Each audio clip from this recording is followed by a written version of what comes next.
윈터스쿨 등록하러 가시면 아시겠지만 공부 잘하는 학생들이 선택해서 가니까 네. 뭔가 우리의 집에 두면 망할 것 같아. 네. 정말 중요한 걸 놓치고 있는 게 있는 것 같거든요. 이런 부분들을 생각을 하실 때 어머니들은 우리 자녀의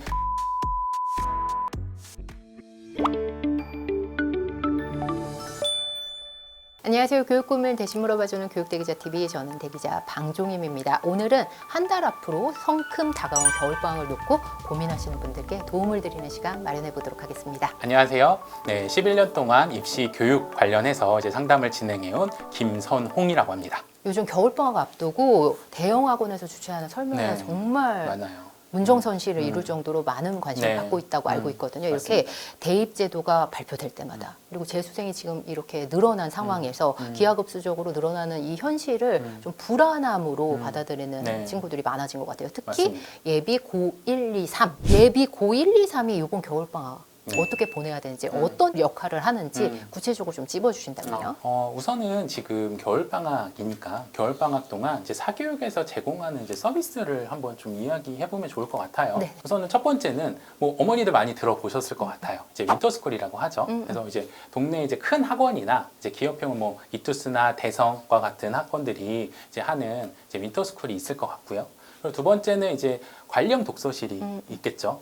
관령 독서실 같은 경우는 그냥 슬림화된 윈터스쿨이라고 보시면 될 것 같아요. 그냥 공부할 수 있는 공간을 제공을 하고 대신에 이제 학습 관리를 추가로 해가지고 이제 관리를 하는 거죠. 그리고 세 번째는 이제 아까 말씀하셨다시피 이제 특강, 과목별 특강이죠. 네네. 이제 뭐 보통은 이제 겨울방학에는 이제 뭐 8주 코스 해가지고 맞아요. 네, 네네. 국어 같은 경우는 뭐 고전시가 뭐 뽀개기 뭐 이런 식으로 주로 하거든요. 그래서 이렇게 큰 틀로 3개 정도로 분류를 할 수 있을 것 같은데 아니면 이제 뭐 특강을 들으러 대치동을 가시거나 강남을 가시거나 뭐 이런 형태를 많이 보이시는 것 같아요. 저는 이번 이제 겨울방학에 학생들이 딱 중요하게 생각해야 되는 거는 점검이라는 키포인트를 좀 생각을 하셨으면 좋겠어요. 겨울방학에 네네. 점검. 보통은 이제 겨울방학이 되면 학생이나 학부모님들이 앞에를 더 많이 생각을 하세요. 선행. 뭔가를 더 채워야 네네. 된다라고 많이 생각을 하시거든요. 근데 저는 개인적으로 이 앞을 보시는 것보다는 기존에 학습을 했던 저번 학기 또는 1년을 다시 한번 좀 돌아보시고 어떤 부분들이 잘못됐는지 부족했는지를 좀 생각을 해보시고 정리하시는 게 네네. 훨씬 더 도움이 되지 않을까라고 생각이 들어요. 네네네. 예를 들면 이런 거죠. 저번 학기 수학이 3등급이었어요. 그럼 내가 왜 3등급이었을까? 실질적으로 내신 준비 기간이 짧았을 수도 있죠. 또는 시험장 안에서 내가 실수를 많이 했을 수도 있고요. 시간 관리가 제대로 안 되어 있을 수도 있었어요. 네네. 그러면 이런 부분들을 사실은 먼저 고치고 나서 새로운 것들을 담아야지 그렇죠. 네. 효과가 나오는 건데 특히 수학 같은 경우에는 나선형이어가지고 맞아요. 앞부분이 누락되면 뒷부분까지 연쇄적으로 문제가 있잖아요. 맞아요. 근데 윈터스쿨이라든지 단기 특강 같은 경우에는 진도 앞에서 나가는 게 너무 급급하기 때문에 맞아요. 내 거를 점검할 시간이 부족하다. 사실은 윈터스쿨 얘기가 나와서 말씀을 드리는데 윈터스쿨은 절대적으로 선행 중심으로 돌아가게 돼요. 네, 네. 이전 거를 복습하겠다라고 생각하고 들어가시면 그 8주는 완전히 낭비가 되시는 거예요. 단기 특강에 겨울방학 때 이루어지는 단기 특강에만 집중했었을 때 우리가 놓치는 건 무엇일까요? 사실 지금 이 사교육을 선택하시는 거 보면 정말 중요한 걸 놓치고 있는 게 있는 것 같거든요. 제가 봤을 때는 사교육 선택하시는 어머니 어떤 포인트를 가장 우선순위로 두고 선택을 하세요? 주변의 추천이요. 주변 추천. 예, 네. 예. 그리고 또 뭐가 있을까요? 이 시기에 또 많이 하는 게 있어요, 학원들이. 설명회. 학원 홍보. 네, 학원 홍보를 엄청 예, 많이 예, 하거든요. 그래서 설명회 가보시면 두 가지예요. 희망 마케팅과 불안 마케팅. 그렇죠? 첫 번째는 이거 하시면 성적이 오릅니다. 또 하나는 이거 안 하시면 성적이 망합니다. 근데 어머니들이 듣고 나면 설득이 돼요. 그래서 하시겠죠, 설명회를. 등록하셔요. 예, 올라가서. 그렇게 하는 경우도 있고요. 또 하나는 최근에 이제 윈터스쿨을 선택을 많이 하시죠. 어제 안 그래도 이제 강남에 있는 유명 제종에 있는 윈터스쿨에 계시는 분한테 전화를 드려봤어요. 요새 어때? 라고 했더니 요새 자리가 없어. 네, 맞아요. 뭐 이런 얘기 하더라고요. 지금 이렇게 고액인데. 네, 예. 줄 서서 들어간다고 하더라고요. 윈터스쿨을 선택하는 학생들의 그 성향, 경향을 보면 주로 이제 상위권 학생들이 주로 선택을 하거든요. 윈터스쿨이요? 그럼요. 그러다 보니까 예. 중위권에 있는 엄마들도 예. 우리 학교에 공부 잘하는 학생들이 선택해서 가니까 예. 보내고 싶은 거죠. 가야 될 예, 것 같아. 뭔가 우리의 집에 두면 망할 것 같아. 예, 예. 이런 생각이 드는 거죠. 그러면서 자연스럽게 등록하게 되는 거예요. 그러면 이렇게 정리해 보면 어머니들이 학원을 선택하는 세 가지. 첫 번째, 지인 추천. 네네. 두 번째, 학원 설명회. 세 번째, 우리 상위권 학생들이 가니까. 네네. 그럼 결국에는 우리 자녀는 없어요.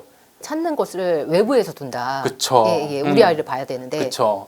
근데 우리가 학원을 선택을 할 때 우리 자녀를 봐야 되는 이유가 네네. 굉장히 중요한 거예요. 실제로 이런 경우가 있었어요. 제가 이제 강남에 있는 유명 재종에서 윈터스쿨을 할 때 공부를 잘하는 학생이에요. 실제로 이제 전국 단위 자사고에서 공부를 하는 학생이었는데 네네. 좀 느려요. 그러니까 공부는 잘하는데 좀 성향이. 성향 자체가 느린 네네네. 거죠. 그래서 이제 개념부터 시작해서 이렇게 천천히 넘어가 줘야 돼요.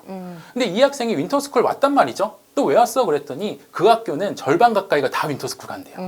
그래서 친구들이. 왔대. 예. 네네. 그래서 그래 알겠어 하고 2주를 보냈죠. 예, 그래서 예. 요새 어때? 잘 하고 있어? 라고 했더니 너무 힘들다는 거예요. 어. 그래서 왜 너무 힘들어? 그랬더니 수업이 너무 빠르대요. 어. 그리고 자기는 사실은 예. 개념을 탄탄히 하고 좀 생각하는 시간이 있을 줄 알았는데 생각보다 개념 공부를 안 해준다는 거예요. 오히려 너무 어려운 문제부터 풀라고 시키니까 자기가 따라갈 수가 없다는 거죠. 그래서 그 학생이 3주차 될 때 퇴원을 했어요. 그만뒀어요? 네. 어. 자기는 도움이 되지 않는다고. 예. 근데 학원 입장에서는 어쨌든 8주라는 기간이 한정돼 있기 때문에 네. 8주 동안에 빨리 많은 거를 알려주다 맞아요. 보니까 성향이 좀 느린 학생과의 미스가 네. 있는 거네요. 아무래도 윈터스쿨 등록하러 가시면 아시겠지만 뭐 기숙형도 마찬가지고 통합형도 마찬가지예요. 한 200명 정도, 많으면 300명 정도 이렇게 모아서 공부를 시킨단 말이죠. 네. 그러면 결국에는 효율성을 따질 수밖에 없어요, 윈터스쿨은. 그럼 효율성을 따지면 커리큘럼을 짤 때 상위권 위주로 네. 좀 빠르게 돌아갈 수 있는 학생들 위주로 짤 수밖에 없는 거죠. 그럼 상대적으로 지금 제가 말씀드렸던 그런 학생의 성향을 가진 학생 같은 경우는 수업을 따라하기가 굉장히 어렵고 어떻게 보면 돈을 날리고 네, 시간을 네. 날리는 상황이 되는 거예요. 네. 그래서 이런 부분들을 생각을 하실 때 어머니들은 우리 자녀의 성향 그리고 성적대 이런 부분들을 우선순위로 좀 생각을 하고 학원을 선택하시는 게 맞지 않을까라는 생각이 좀 들어요. 그러니까 8주로 입시가 끝나는 게 아니니까 그쵸. 이 8주 동안에 무엇을 보완할지를 먼저 생각을 하고 맞습니다. 이 8주에서 그것을 달성하기 위해 어떤 방법이 최적인지를 살려야 된다. 그쵸. 이 말씀이신 것 같아요. 근데 우리 자녀의 성향과 성적대를 고민을 바탕을 까셔야 되는 네, 거죠. 네, 네. 그냥 단순히 잘 가르친다? 해가지고 그냥 등록해버리면 사실은 윈터스쿨 아까 제가 말씀드렸던 그런 사례와 같은 상황이 동일하게 발생할 수가 있죠. 단기가 아니라 장기적인 습관으로 겨울방학을 활용하기 위해서 어떤 부분을 신경 써야 될까요? 작년, 재작년에 관리를 하던 친구가 있었어요. 이 학생이 자존감이 굉장히 낮아요. 네, 네. 멘탈이 엄청 약해요. 그러다 보니까 일주일만 지나면 와서 선생님한테 징징대고 일주일만 지나면 와가지고 선생님 저 못하겠어요 라고 얘기하고 네. 계속 이런 상황이 반복되는 학생이었거든요. 그래서 제가 딱 그 학생한테 이렇게 얘기했어요. 야, 월요일 날 저녁에 네가 일주일 동안 공부한 거 다이어리 갖고 와. 그거 가지고 우리 같이 얘기하자 라고 얘기를 했거든요. 그러면 이제 그 학생이 월요일 날 저녁에 오면 같이 저번 주에 했던 것들을 체크하는 거예요. 그리고 다음 주에 어떤 공부를 할 건지 계획을 같이 세워줘요. 네. 공부를 하면서 고민들이 생기잖아요. 네. 이런 것들에 대해서 이제 상담을 같이 해주는 거죠. 네, 네. 근데 그 상담은 대부분 이런 거죠. 할 수 있어. 잘하고 있어. 네. 선생님이 기존에 데리고 있던 친구들을 보면 이렇게 했을 때 다 성공했어. 조언이네요. 그렇죠. 예. 어떻게 보면 멘탈적으로 계속 케어를 해주는 거죠. 네, 네. 이런 걸 통해서 제가 한 6개월을 이 학생이랑 같이 월요일 날 저녁에 만났거든요. 그런데 6개월이 딱 지나니까 9월 모평을 보고 나서였어요. 네네. 그 학생이 딱 오더니 저한테 이런 얘기를 하는 거예요. 선생님, 저 이제 안 와도 될 것 같아요. 예. 선생님, 이제 상담할 시간에 재공부할게요. 근데 그 학생 딱 제가 눈빛을 봤는데 눈빛이 바뀌어 있어.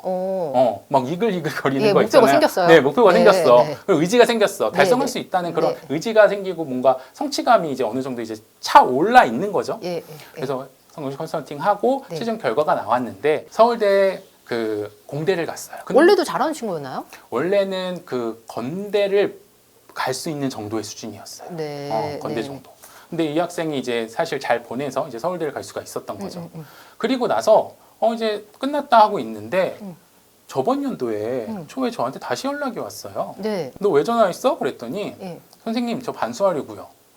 의대 가려고요? 어떻게 예. 100이면 100이죠. 올해 초에 딱 연락이 왔어요. 이번에 갔겠네요. 네. 예. 그래서 갔어? 그랬더니 그러더라고요. 선생님 의대는 못 갔고요. 네. 서울대 치대 갔어요. 아, 치대 갔어요? 네. 그래서 선생님 감사하다고 오. 사실 선생님 없었으면 네네. 진작에 서울대도 못 가고 포기했을 것 같다. 네. 그런 얘기를 하는 거를 봤을 때 네네. 어떻게 보면 이 1대1 케어의 장점은 네네. 딱 이 부분이 아닌가라고 네네. 좀 저는 생각이 들거든요. 예. 마인드적인 부분을 오늘 굉장히 많이 강조를 해주시네요. 네. 맞습니다. 그동안 많은 학생들을 보면서 이렇게 학습에서 중요한 부분이 학습적인 부분도 있겠지만 이 아이의 생각이라든지 마음가짐 이런 부분이 훨씬 중요하다는 걸 많이 깨달으셨나 봐요. 한국 사회를 보면 학생들이 공부를 정말 많이 해요. 그렇죠? 근데 보통 뭐 하루에 10시간씩은 다들 공부를 하니까 근데 결과가 나오면 1등부터 꼴등까지 정해져 있단 말이죠. 그렇죠. 네. 왜 그럴까? 실제로 지금은 인강 보면 일타 강사님들이 너무나 많고 사실 학원 교재들도 좋은 교재들이 너무나 많아서 사실 교재 탓할 수도 없는 거거든요. 이런 것들을 봤을 때 우리 친구들 왜 1등부터 꼴등까지 이렇게 결과 차이가 날까라고 생각을 해보면 저는 결국에는 잘 가르치고 잘 배우는 것도 중요하지만 이런 마인드적인 측면이 잘 되어 있는 학생과 잘 되어 있지 않은 학생의 차이가 극명하게 나타난다고 생각을 합니다. 우선은 가장 중요한 건 약간 습관적인 부분을 우리가 이제 찾아야 되겠죠. 습관을 이제 고민을 해야 되는데 영국 런던에서 어떤 대학이 실제로 얼마나 반복적으로 행동을 해야지 습관이 만들어지느냐 이걸 연구를 했어요. 네, 한 사람의 몸에 습관이 되는지. 그렇죠. 네네. 그래서 66일 평균이 나왔다고 하더라고요. 네네네. 그래서 예전에 한때 이 66일, 60일대로 책들이 굉장히 많이 나왔었죠. 맞아요. 네. 그렇게 생각을 해보면 겨울방학이 굉장히 주요한 시기가 될 수가 그렇죠. 있죠. 예, 딱 예, 8주 예. 정도 그러네요. 하면. 네네. 네. 근데 이제 학부모님들한테 이 시기 잘 활용하셔서 좋은 습관 들이시면 좋을 것 같아요 라고 말씀을 드리면 사실은 그래 다 알고 있어. 사실 이렇게 말씀하실 것 같아요. 막연할 수 있죠. 네, 막연할 수 있을 것 같아요. 그러면 제가 이제 이렇게 말씀을 드리는 거예요. 보통 그러면 습관을 우리가 만들고 어떻게 보면 꾸준히 행동을 해야 되는데 좋은 습관을 어떻게 만들지? 여기서부터 생각을 하신단 말이죠. 예, 그렇죠. 그렇죠? 예, 예. 근데 생각해 보면 예. 우리는 모두 예. 습관을 갖고 있어요. 어떤 습관이든 다 네. 있죠. 예, 예. 다만 안 좋은 습관을 많이 갖고 있을 뿐이야. 예, 예. 그러면 우리가 생각을 해야 되는 거는 지금 가지고 있는 나쁜 습관을 사실은 좋은 습관으로 바꾸는 걸 먼저 해야 되거든요. 네, 네. 우리가 이걸 하지 않고 새로운 좋은 습관을 받아들이면 사실은 독이 있는데 밑에가 깨졌어요. 새로운 물을 붓는다고 해서 이 독이 채워지나요? 그리고 나쁜 습관을 알고 계시더라도 이걸 어떻게 개선을 해야 되지? 라고 방향성 잡기가 좀 어렵다고 생각하시는 분들이 네, 네, 있을 수 네. 있어요. 네. 그래서 제가 두 가지를 말씀을 드려요, 어머니들한테. 네. 그래서 첫 번째는 그거예요. 내가 잘 파악하지 못하고 자녀가 그걸 판단하기 좀 어려우면 학교 선생님 네. 또는 학원 선생님을 예. 찾아가서 상담을 받아봐라. 어떤 습관이 있는지를 네, 확인하기 위해서요? 네, 어떤 나쁜 습관이 있는지. 예, 예. 실제로 이제 제가 학원에서 이제 학생들을 지도를 할 때 보면 네. 딱 보여요. 한 3주 정도만 같이 생활을 해보면 이 학생의 좋은 습관과 나쁜 습관이 보이거든요. 그렇기 때문에 어머니들이 괜히 그냥 혼자서 고민하지 마시고요. 학교 가서 학원 가서 우리 애가 가지고 있는 나쁜 습관이 뭐가 있나요? 라고 좀 상담을 받아보시면 좋을 것 같고요. 네네네. 이게 어떻게 보면 가장 효율적인 방법이라고 저는 생각을 하고요. 근데 여기서 보시는 어머니들 중에 이런 분들이 있을 수 있어요. 우리 애는 습관 자체를 지금 말할 단계가 아니에요. 너무 고칠 게 많아. 의지 자체가 없어. 아, 의지가 없어. 그런 네네네. 학생들 굉장히 많잖아요. 네네. 의지 자체가 없어서 습관 이거 하기 전에 의지부터 좀 넣어줘야 돼요라고 하는 부모님들이 분명히 계시거든요. 예, 예. 실제로 이 그 의지가 없는 학생들 같은 경우는 목표가 좀 불명확해요. 예, 예. 굉장히 흐릿해요. 네네. 그러다 보니까 목표가 흐릿하니 동기부여도 되지 않고요. 네. 또 막상 이거를 내가 할 수 있을까? 이런 의심을 자꾸 하거든요. 네네. 자신감이 없으니까. 네. 예. 이런 친구들한테는 예. 사실은 목표 자체를 좀 명확하게 세워 주실 필요가 있어요. 네네. 표가 없는 아이한테 옆에서 코칭하고 케어해주고 그쵸. 이게 가능할까요? 사실은 거의 불가능해요. 예, 거의 제가 봤을 때. 불가능하죠. 이런 학생들 같은 경우는 1대1로 하는 과외라든지 네네. 아니면 소규모로 이제 관리해주는 학원들이 있어요. 네. 그런 학원의 도움을 네. 좀 받아보시는 게 특히 목표가 불명확하거나 그쵸. 목표 자체가 없는 그쵸. 친구들한테요. 그 네. 의지가 없고 네. 이런 학생들은 오히려 이런 단기적으로 계획을 세우고 코칭을 해줄 수 있는 이런 네. 사교육 업체를 좀 이용을 해보시는 게 도움이 될 수 있다라고 저는 좀 생각을 하거든요. 구체적으로 이 1대1로 했었을 때, 소규모로 했었을 때 어떤 효과가 있을까요? 이 1대1 케어가 예. 모든 학생들한테 다 유용하다고 생각하진 않아요. 실제로 본인 목표의식이 명확하고 예, 예. 자기주도 학습이 잘 되는 학생 같은 경우는 예, 예. 사실 1대1 케어가 비효율적일 수도 있어요. 메타인지가 잘 되기 때문에 네. 알아서 너도 잘한다. 알아서 네, 잘하죠. 네, 네. 취소 선택을 하니까. 음. 근데 사실은 목표의식도 좀 불명확하고 음. 의지가 좀 부족한 학생들 같은 경우는 네. 사실 이런 1대1 케어가 굉장히 유용할 수 있다. 네. 그리고 이걸 통해서 어느 정도 이제 본인의 목표를 세우는 게 가능하고 네네. 공부하겠다고 자기주도성이 이제 높아지면 예. 그때부터 이제 혼자서 이제 나가서 하는 거죠. 구체적으로 그 1대1 케어를 어떻게 해석을 하면 좋을까요? 받아들이면? 실질적으로 네. 제가 봤을 때는 1대1 과외 예, 예. 에서 이제 네. 대학생들 과외들 있잖아요. 근데 이 대학생 과외를 할 때 이런 예가 될 수 있을 것 같아요. 단순히 그냥 잘 가르치는 선생님을 찾는 게 아니라 우리 학생이 그래도 가고 싶어하는 학과 또는 생각하고 있는 진로와 맞는 선생님을 찾아주는 거죠. 그러면 이제 그 선생님을 통해서 어떻게 보면 동기부여가 동기부여가 되죠. 될 수 예, 예. 있으니까. 약간 롤모델처럼. 그쵸. 예, 예. 그런 걸 통해서 이제 긍정적인 효과를 얻을 수 있지 않을까라는 생각을 하는 거죠. 실질적으로 이제 네네. 학생이 성적을 올리기 위해서는 잘 가르치는 것도 중요하죠. 잘 가르치는 것도 중요한데 선생님과의 정서적인 소통도 굉장히 저는 중요하다고 봐요. 네네. 겨울방학이 되면 부모님도 이제 학년이 올라갈수록 부모님 마음가짐도 좀 달라지는 것 맞아요. 같아요. 굉장히 부모님도 조급해지죠. 예, 긴장되고 불안하고 그러다 보니까 자칫 또 겨울방학에 함께하는 시간이 학기 많아요. 때보다 더 많잖아요. 네. 그러니까 이 불안감이 아이한테 투사되는 경우들이 너무 맞아요. 많아지거든요. 맞아요. 이러지 않고 아이를 좀 제대로 보고 겨울방학에 아까 말씀하신 보완을 잘하고 점검을 잘하도록 아이를 도와주려면 어떤 부분을 좀 신경 쓰면 좋을까요? 너는 이렇게 학원을 많이 보내는데 왜 성적이 안 나오냐, 뭐가 문제냐 이런 얘기 많이 하시죠. 돈도 많이 쓰시니까. 예. 안타깝습니다. 예. 네. 근데 이렇게 되면 학생은 입을 닫아요. 엄마랑 더 이상 대화를 하지 않는 거죠. 그러면 이게 문제가 뭐냐면 사실은 속에 있는 얘기들을 엄마랑 얘기하면서 대안을 찾아야 되거든요. 근데 대안을 찾지 않고 혼자서 찾으려고 그래요. 네. 얘기하면 잔소리가 되니까. 예, 예. 그럼 학생은 자꾸 숨죠. 예. 그리고 이걸 혼자서 해결을 못하니까 결국에는 슬럼프가 오고 포기하게 돼요. 예. 응원해 주시고요. 믿어 주시고요. 할 수 있다고 계속 얘기를 해 주셔야 돼요. 어떻게 보면 어머니, 아버님의 역할은 학생 옆에서 느티나무가 될 수 있어야 돼요. 네네. 힘들어도 기댈 수 있게. 네. 이렇게 계속 기다려주시고 응원해주시고 긍정적인 단어를 해주시다 보면 학생이 어느 순간 얘기를 해요.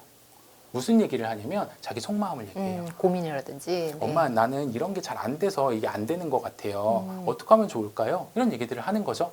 그러면서 사실 이제 풀어가는 거죠. 또 저는 개인적으로는 가정도 중요하지만 아까 초반에 조금 말씀드렸는데 선생님과 학생과의 관계가 진짜 중요하다고 생각을 해요. 네네네. 실제로 우리가 집안에서는 이게 멘탈적인 부분들을 많이 챙기시지만 네네. 실질적으로 실력을 키워서 실질적인 성적을 내는 건 선생님의 역할이잖아요. 근데 잘 가르치는 거 물론 중요하죠. 잘 가르치는 거 중요한데 선생님과의 정서적 교류가 없으면 그 학생이 선생님에 대한 신뢰가 없으면 절대 성적은 나오지 않습니다. 그래서 어머니들이 학원을 보냈어? 끝 아니에요.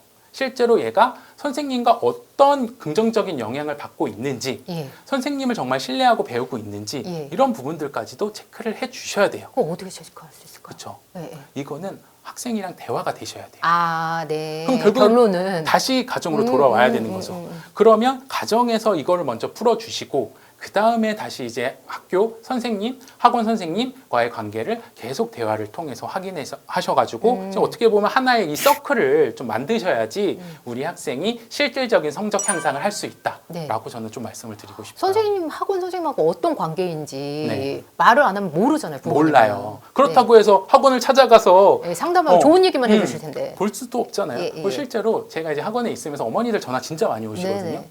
좋은 얘기밖에 할 수가 없어요. 그 분위기가요? 네. 왜냐하면 예. 이런 거죠. 분명히 이제 학생이랑 상담하다 보면 부모님이랑 사이가 안 좋은 게 티가 나요. 그런 어머니한테 전화 오면 좋은 얘기를 해야지 안 좋은 얘기를 하면 학생 혼나니까. 혼나니까. 그럼 다시 와서 저한테 네. 이제 멘탈도 깨져가지고 힘들다 이런 네. 얘기를 많이 하거든요. 네, 네. 그럼 결국에는 계속 악순환이 반복되는 거예요. 이번 겨울방학을 놓고 고민하는 학생과 학부모님께 네. 오늘 끝으로 못다한 말씀 포함해서 네. 마지막으로 조언을 던져주신다면요. 네. 우선은 이제 겨울방학이 8주 정도가 아마 배정이 될 텐데요. 너무 많은 욕심을 부리지 않으셨으면 좋겠어요. 8주라는 시간이 생각보다 굉장히 짧거든요. 네. 그래서 저는 본인이 갖고 있는 약점 한 가지만 고치면 성공이다라고 생각을 하시고 그 약점 한 가지를 먼저 찾아내는데 좀 방학 전에 시간을 많이 쓰셨으면 좋겠고요. 한 가지만 더 말씀을 드리면 지금 제가 재직하고 있는 설태이라는 서비스가 있어요. 뭐 많이 들어보신 분들도 있을 텐데요.